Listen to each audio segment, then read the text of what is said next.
if you're experiencing crashes while playing CS2, there are several steps you can take to troubleshoot and resolve the issue. Follow these steps to help fix the crashing problem. Step 1. Update your graphics drivers. Ensure that your graphics drivers are up to date. Visit the official website of your graphics card manufacturer NVIDIA, AMD, or Intel and download the latest drivers. Installing the latest drivers can resolve compatibility issues that may cause crashes. Step 2. Verify game files. Open your game launcher Steam, for example, and navigate to your library. Right-click on CS2, select Properties, then go to the Local Files tab and click on Verify Integrity of Game Files.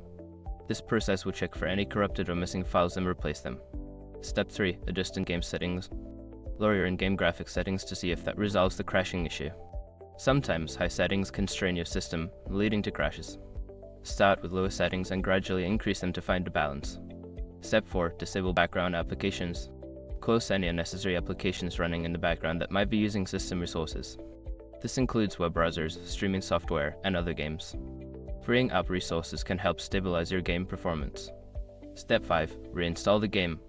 If the previous steps do not resolve the issue, consider uninstalling and then reinstalling CS2. This can help eliminate any persistent issues that might be causing the game to crash. By following these steps, you should be able to resolve the crashing issues in CS2. If problems persist, consider reaching out to the game support team for further assistance.